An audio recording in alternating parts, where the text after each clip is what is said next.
I'm really sorry. It's okay. Take your time and tell me slowly. Even though she was on the verge of tears, I gently encouraged my niece, who was trying to speak to me. Well, actually.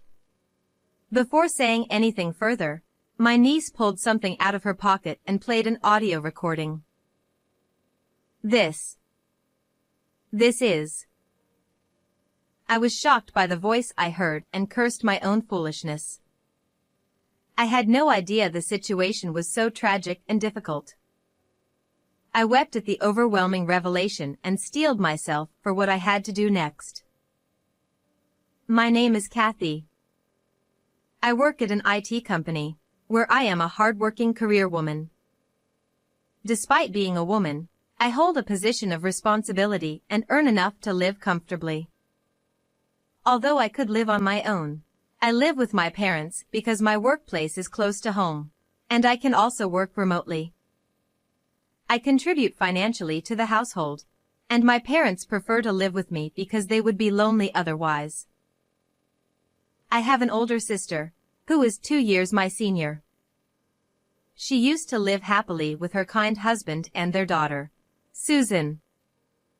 However, her husband passed away from an illness 3 years ago.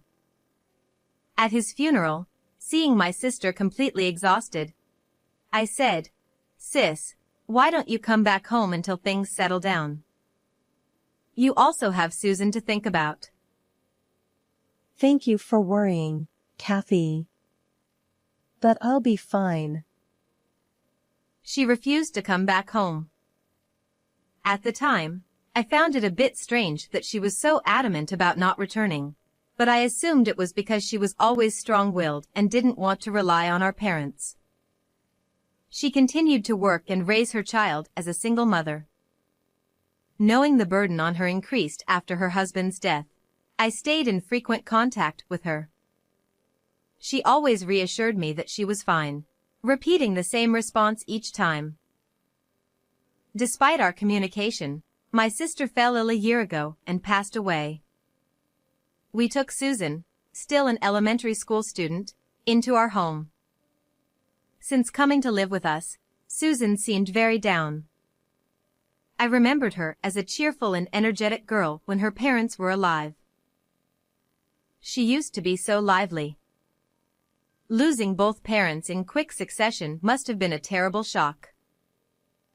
I wanted her to regain her energy as soon as possible. I often saw my parents trying to talk to her, but she didn't respond. On days off, I suggested we go out together, but she wasn't interested. Not wanting to force her, I didn't push too hard. About 3 months passed, and Susan started apologizing to me, crying when my parents weren't around. Kathy, I'm sorry. What happened? Did something bother you? No, it's not that. But, I'm sorry. I was taken aback because she had never cried before. Her sudden tears surprised me. However, she wouldn't tell me why, just kept apologizing and crying. But she didn't cry when my parents were around, which made me increasingly curious. Another thing that puzzled me was how my parents suddenly started going on frequent trips a few years ago. While it was fine for them to travel occasionally, I couldn't see how they could afford it on my contributions and their pensions. My father had only been a manager at a small company, and after retiring, he hadn't worked because I supported them. My mother had been a housewife all her life and had never worked outside the home. Despite this, I ended up doing most of the household chores. Mom, Dad, it's fine to travel sometimes, but please save some money. You don't need to tell us that. We're careful with our spending. I worked hard for you all these years. And we don't have much time left. Don't say things like that. Then let us enjoy ourselves. Stop meddling in our affairs. All right. I tried to gently suggest they save money, but they brushed it off, saying they had little time left, which left me exasperated. Whenever they went on resort trips, Susan seemed like she wanted to tell me something but never did. I decided not to push her to speak until she was ready. A few months later, my father approached me, looking quite pleased. Oh, Kathy. Yes? What's up? Your mother and I are going on a week-long overseas trip soon. What? An overseas trip? How can you afford it? I just told you to save money. We came into a bit of money. From where? Does it matter? Let us create some memories in our old age. Your mother is right. Let us have this experience of traveling abroad. All right, fine. Although I found it suspicious that they wouldn't disclose the source of their money, I decided not to pry any further, thinking it was their money after all. We'll be off now. Take care of things at home. Got it. Have a safe trip. On the day of their trip, my parents left cheerfully, promising to bring back souvenirs. After seeing them off, I turned to go back to the living room and found my niece standing there, looking like she was about to cry. Realizing this situation couldn't continue, I decided to ask her what was wrong. Susan, what's the matter? Your grandparents have left for their trip. It's just the two of us now, so take your time and tell me anything. I'm sorry. As I gently asked her, she began to cry and apologize again. Unsure of what to do, I continued to encourage her. Kathy, actually. She took out her smartphone from her pocket and pressed play. The recording that played was filled with my parents' angry voices. What is this? No matter how I listened, it was clearly my parents' voices. However, they had never raised their voices like this before. I had never heard them shout like this, and I was shocked. Is this really Grandpa and Grandma? Yes. They often came over when my parents were still alive. Susan began to explain. According to her, my parents frequently visited her home when they were alive, constantly nagging and complaining. The complaints revolved around disapproval of my sister's marriage and irrational demands for money, claiming it was compensation for taking their daughter away. I was shocked to hear my parents were such people. Susan continued, saying they would often threaten her parents under the guise of visiting to see their granddaughter, extorting money from them.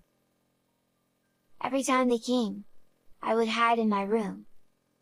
Your parents probably didn't want you to be frightened by their behavior. I think so too. But I was always terrified because they were constantly yelling at my parents. I see. That must have been tough. But how did you manage to record this? Susan explained that she had been given an old smartphone of her parents as a toy, and she happened to have it with her at the time, so she recorded their voices. I was grateful she had done this. I asked another question that had been bothering me. Susan, how often did they come to your house? I think it was almost every week. To think they visited my sister's family that often without my knowledge. Now that I thought about it, my sister and her husband had started to look more haggard every time I saw them. When I asked my sister if she was okay, she had said they were dieting together, which I had taken at face value. But in reality, it must have been the strain from my parents' demands that wore them down. I cursed myself for not pressing for the real reason. If I had noticed something was wrong sooner, this wouldn't have happened. I'm sorry for keeping it hidden. But I was scared of what Grandpa and Grandma might do if I told you. Susan began to cry again, and I held her close, regretting my lack of awareness. I'll protect you from now on, Susan. Don't worry. But what if they do something to you too? Don't worry about me. I won't lose to them. Let's get back at them together, okay? Yes. If I'm with you, I'm not scared. Let me help. Seeing the determination in her eyes, I nodded. During the week my parents were away, we made preparations. I felt even stronger with Susan by my side, so I asked her more. I recalled how frugal my sister and her husband had been. My sister had once told me they rarely carried cash, preferring to use bank transfers. If they gave money to my parents, it must have been through transfers. There would surely be some trace left. I began searching the house and soon found what I was looking for. I knew it. For all their greed, they weren't careful. Finding this passbook was too easy. I examined my parents' bank passbook and confirmed the amounts that had been deposited while my sister and her husband were alive. They transferred this much every month? No wonder they lived so frugally. Gripping the passbook, I trembled with anger. I decided to take the passbook to a private investigator to uncover the full extent of my parents' dealings with my sister and her husband. A few days later, I was summoned to the office. Here is the investigation report. I took the report from the investigator and began to read. No way. According to the report, my brother-in-law had been borrowing money from financial institutions to pay my parents. As a result, he became mentally exhausted and fell ill, leading to his death. As I read through the report, my anger grew even more. It turned out that my sister had been working herself to death, trying to pay off my brother-in-law's debts and my parents' constant demands for money. Additionally, my parents had been treating my niece cruelly when I wasn't around, saying things like they were doing her a favor by letting her stay with them. Knowing this, I started to cry. How horrible. How could this have happened without me knowing? Furthermore, we discovered that your parents even took your brother-in-law's insurance money. You can't be serious. I reviewed the additional report. It confirmed that my parents had indeed taken my brother-in-law's insurance money. They must have used that money for their frequent trips. I thanked the lawyer and headed home. Until my parents returned from their overseas trip, my niece and I prepared our plan. Do you think we can do this? Don't worry. We still have time, so let's practice as much as we need. Okay. I'll do my best. We practiced our plan until Susan felt confident. A few days later, we were ready and waited for my parents' return. We had set up several cameras around the house to capture everything on video and audio as evidence. Of course, I had discussed this with my lawyer and received approval. We're home. Welcome back. Did you have fun? Yes, it was great.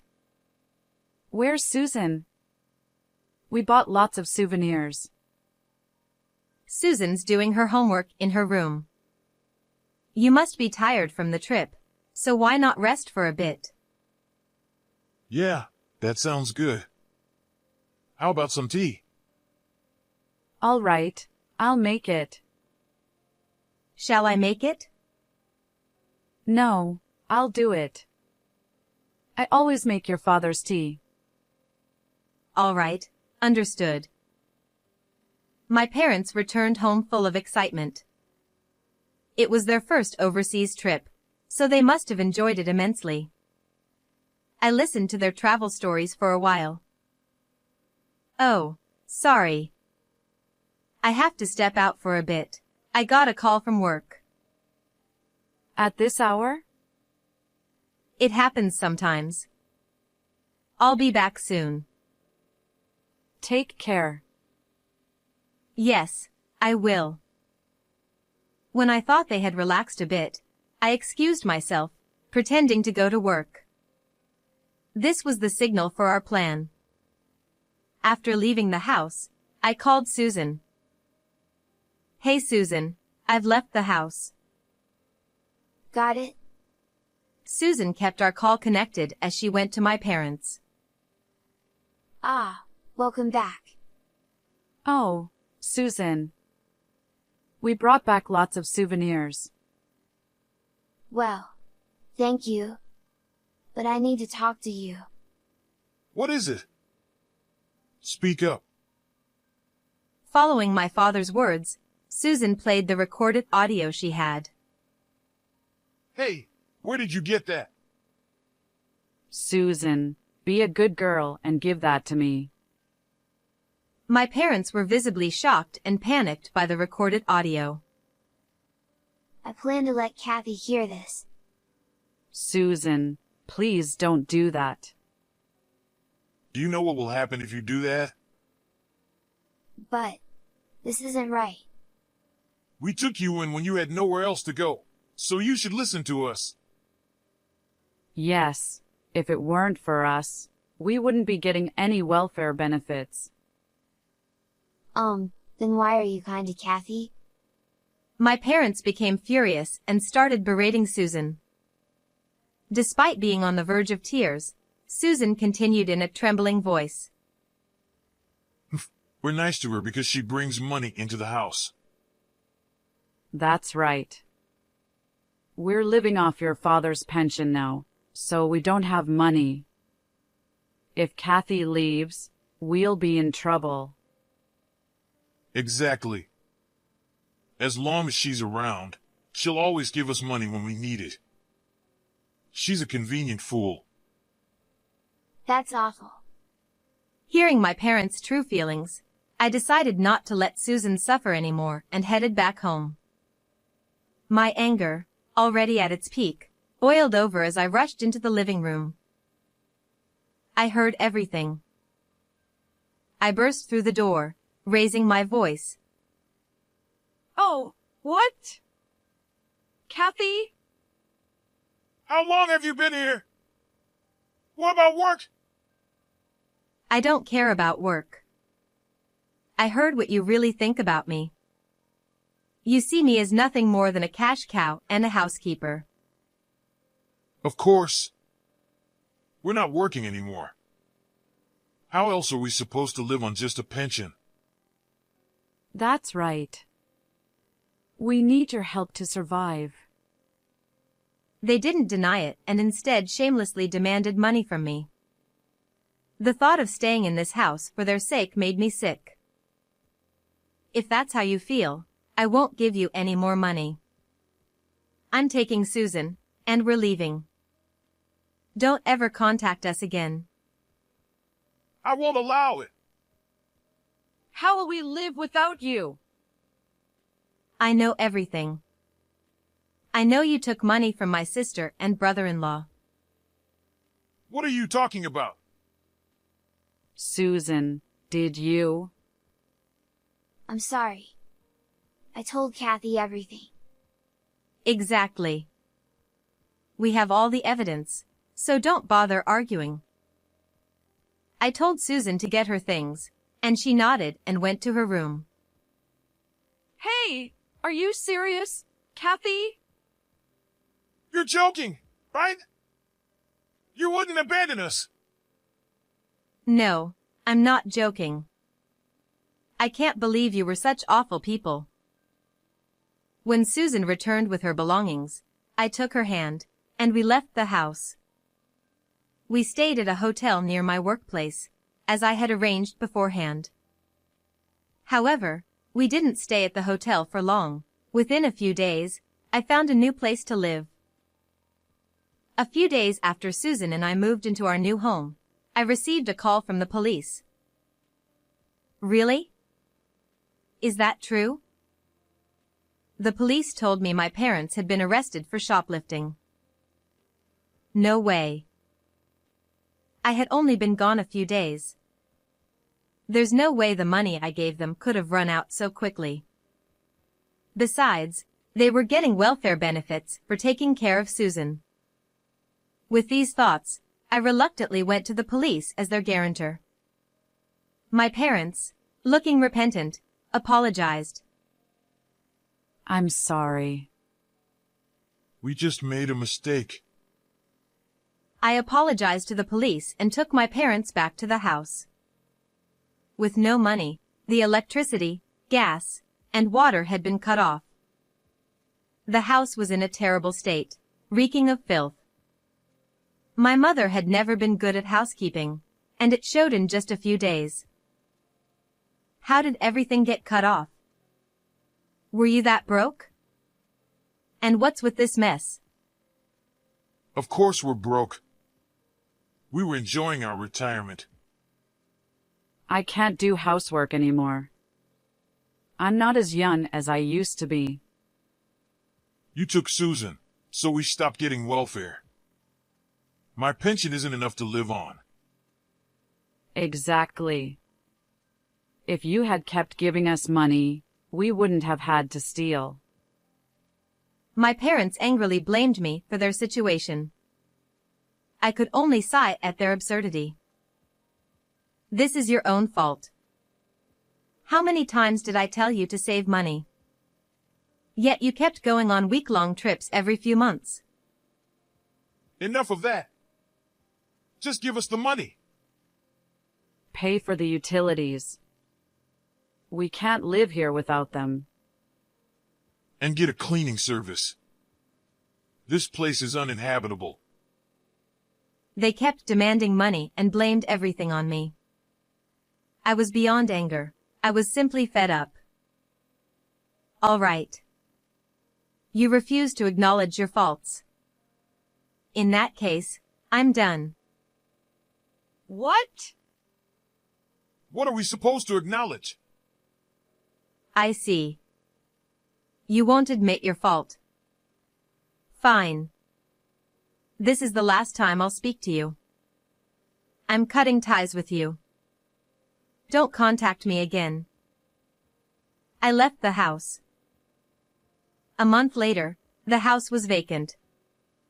The house, in my name, was sold, forcing my parents to leave.